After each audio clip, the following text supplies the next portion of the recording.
Euh, Bonjour mes chers élèves, bonjour mes chers abonnés, bonjour tout le monde. Donc, comme vous le savez tous, pour bien comprendre l'électronique et l'électricité, il est nécessaire d'étudier la notion de champ électrostatique, la notion de charge électrique, la notion d'atome, la notion d'électrons et de charges. Donc, la base de l'électronique, c'est le déplacement des charges électriques tout au long des conducteurs. Par la suite, il faut bien savoir d'où viennent ces charges, comment ils se déplacent.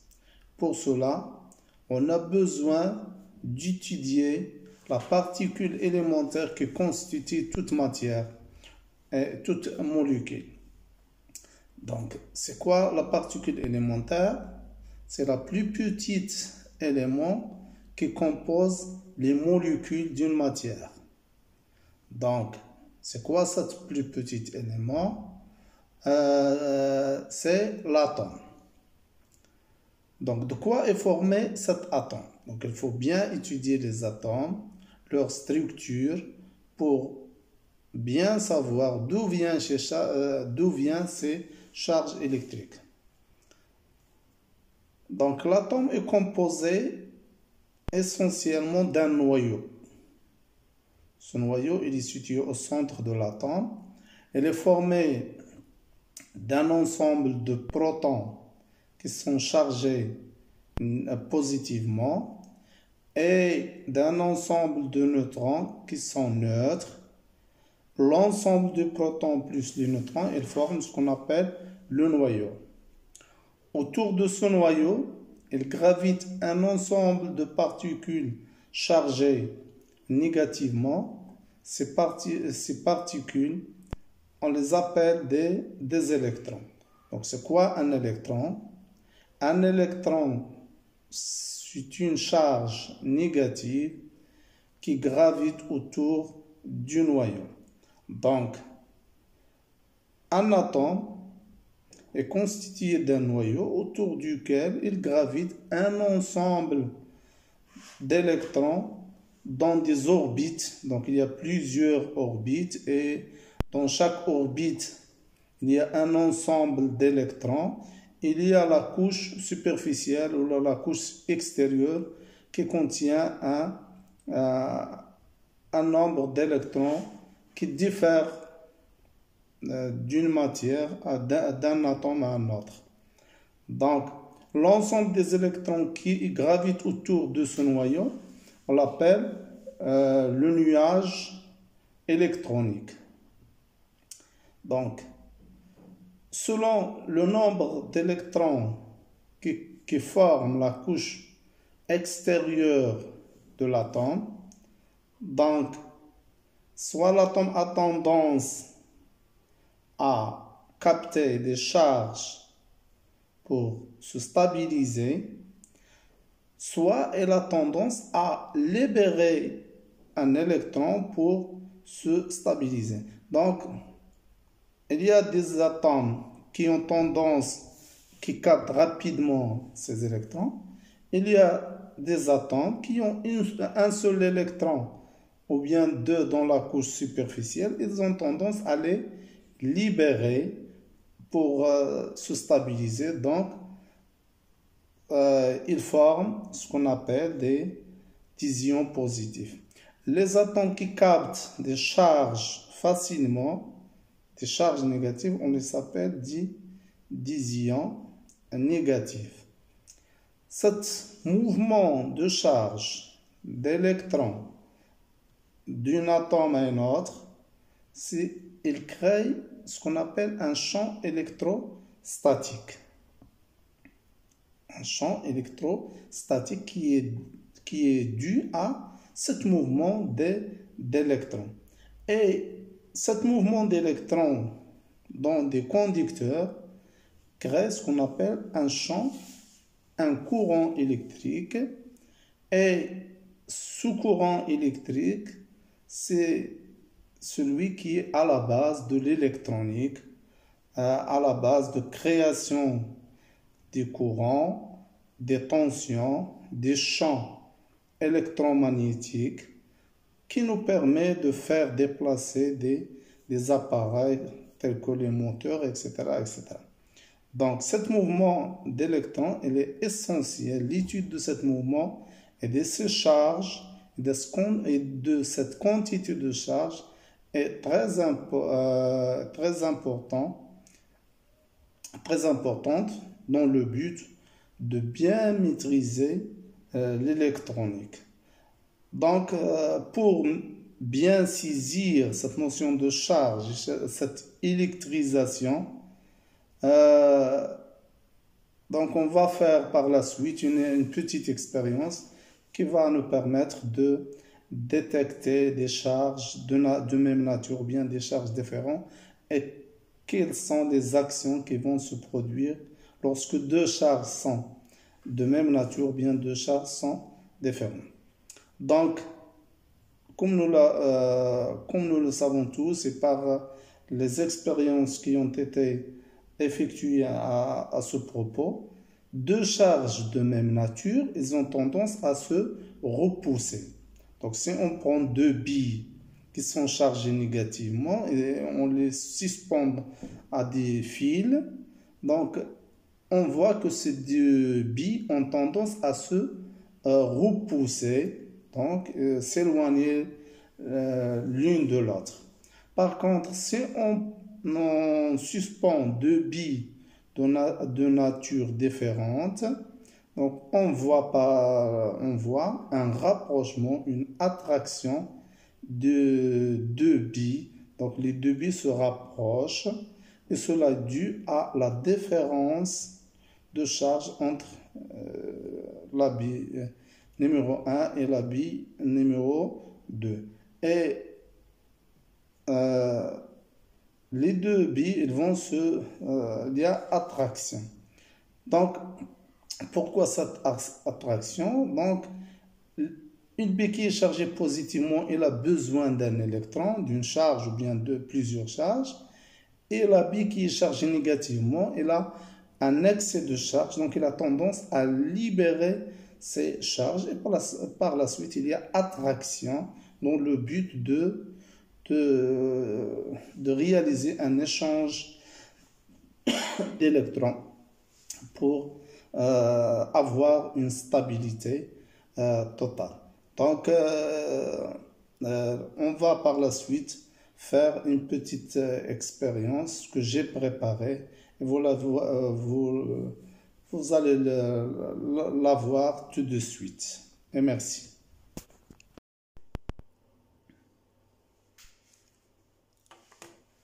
Donc, mes chers élèves, mes chers abonnés, comme nous l'avons déjà vu, la matière est composée d'un ensemble de particules élémentaires qu'on appelle atomes. On a déjà dit qu'un atome est composé essentiellement d'un noyau qui contient des particules chargées positivement qu'on appelle protons et des particules qui sont neutres et qu'on appelle neutrons. Le noyau est entouré d'un ensemble d'électrons. Ces électrons, ils portent des charges négatives. Donc, l'ensemble des électrons qui gravitent autour du noyau, on l'appelle le nuage électronique. Donc, pour bien comprendre l'électricité ou bien l'électronique, il faut savoir les notions essentielles de la charge électrique. Donc, qu'est-ce que ça veut dire une charge électrique? Et de quoi est constituée cette charge électrique?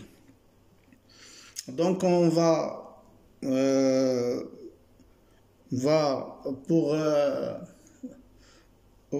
pour justifier ça, on va faire une petite expérience qui nous permet de faire la différence entre les charges négatives et les charges positives, de savoir le phénomène de l'électrisation de la matière. Donc, comment une matière est chargée positivement, une autre est chargée négativement. Donc, pour commencer, on a besoin ici du bout de papier, d'un bâton en plastique. Donc ici c'est un stylo, donc la partie d'un stylo que j'ai apporté avec moi. Ici d'un bâton en fer, un bâton métallique en fer. Et pour commencer, on va frotter. Donc on va frotter ce bâton en plastique avec un bout de tissu en nylon. Donc on va frotter bien ce bâton. Et lorsque ce bâton est frotté, on va le rapprocher de ces bouts de papier. Donc comme vous le voyez, ces bouts de papier ils s'attachent, sont attirés par ce bâton en plastique. Donc tous les bouts de papier, regardez ici, ils sont attachés à ce bouton de plastique. Donc on trouve une difficulté à les séparer du bâton. Donc on va refaire la même chose une autre fois pour bien regarder ce qui va se passer. Donc je vais rapprocher le bâton en plastique du bout de papier. Donc vous le voyez, les bouts de papier s'attachent au bâton en plastique. Donc on le voit ici, ils sont fortement attachés. Il ne se arrache que difficilement si on lui applique une force. Donc voilà. Donc à quoi est dû ce rattachement? Ce rattachement est dû à un rapprochement qui est dû essentiellement à une différence de charge entre le bout de papier et le bâton en plastique. Maintenant, on va voir si deux éléments de même nature ont les mêmes charges ou bien des charges opposées. Donc on va voir, donc on va frotter ce bâton en plastique, on va le frotter avec un bout de tissu. Donc je fais l'opération. Voilà, on frotte comme ça. C'est de frotter un peu le bâton. Je frotte le bâton ici qui est rattaché à un fil, suspendu à un fil. Donc voilà. Donc ici on a un deuxième bâton. Donc voilà ce bâton, il est suspendu. Voilà le bâton que j'ai frotté. Donc j'ai frotté les deux bâtons en plastique. On va voir ce qui se passe.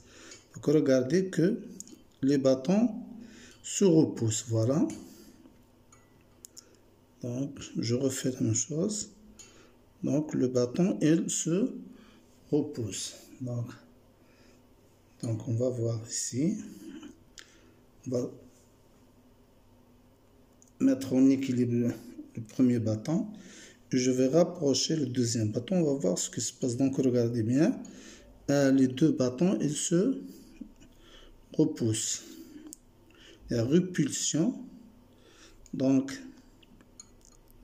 pourquoi cette répulsion? Donc cette répulsion indique au fait que les deux bâtons ont une même charge. Donc soit qu'ils sont chargés tous les deux négativement ou positivement. Donc ça veut dire qu'il s'agit de la même matière et par la suite ils ont subi la même opération par frottement.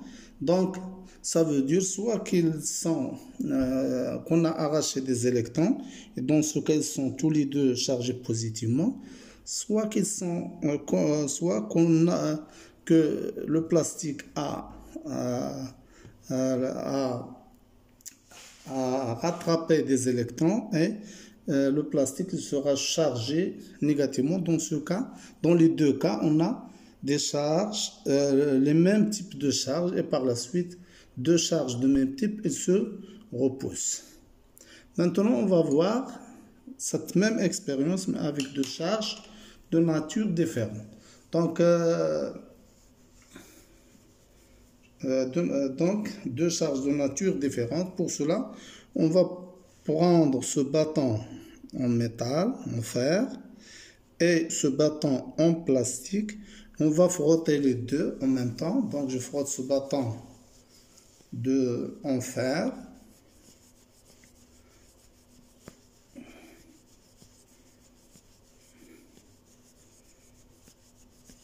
Voilà, j'ai frotté le bâton en fer, je vais frotter le bâton en plastique et je vais le mettre en équilibre lorsqu'il est suspendu à ce fil. Donc voilà, je vais le mettre en équilibre. Donc on va voir ce qui va se passer.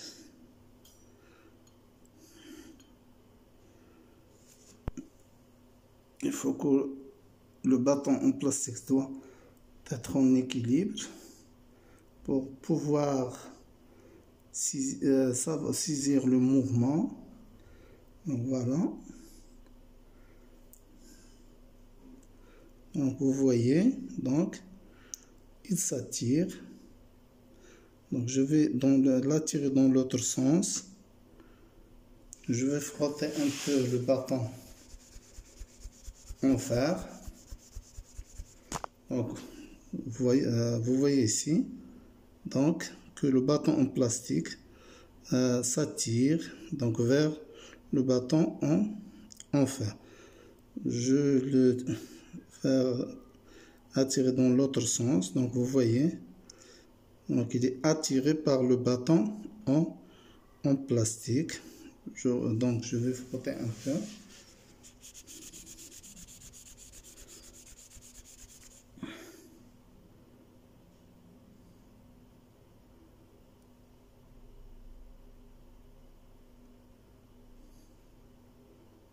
Et voilà, il est toujours attiré par le bâton en plastique, en fer.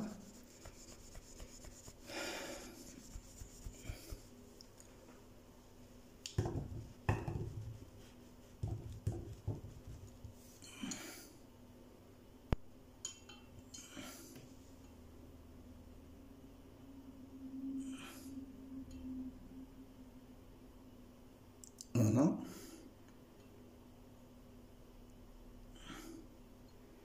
Voilà, il est toujours attiré, est fortement attiré par le bâton en fer. Dans l'autre sens, voilà, dans l'autre sens. Voilà. Donc, maintenant, on sait bien que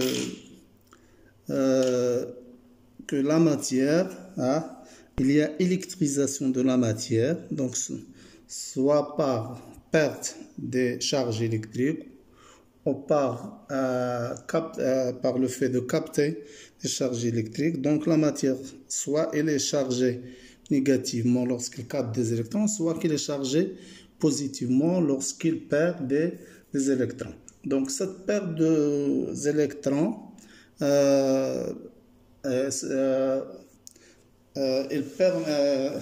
il permet de créer des lacunes, un défaut de charge, et par la suite, il y a déplacement des électrons pour remplir ces lacunes. Et ce mouvement des électrons, c'est ce qu'on appelle le courant électrique. Donc, c'est quoi un courant électrique? C'est un déplacement des électrons tout au long d'un conducteur, d'un métal. Donc, ce déplacement de courant, il est dû en fait à cette différence de charge entre deux pôles. Donc, un pôle qui est chargé négativement et un pôle qui est chargé positivement. Et ce phénomène, donc, la quantité d'électrons qui se déplacent, c'est ce qu'on appelle à charge électrique, c'est-à-dire la quantité d'électricité qui circule, c'est la charge électrique. Donc, pour maîtriser bien l'électronique, il faut savoir ce phénomène d'électrisation, ce phénomène de déplacement des électrons à travers les métaux, ce phénomène d'instabilité d'un métal lorsqu'il a perdu des charges électriques. Donc, il a besoin de se stabiliser. Pour se stabiliser, il a besoin de recevoir des électrons, ce qui permet une circulation des électrons et par la suite, création du courant électrique, création des tensions et création des champs magnétiques qui sera par la suite utilisé pour créer des appareils, etc., etc. Donc, merci pour l'attention et à la prochaine expérience, Inch'Allah.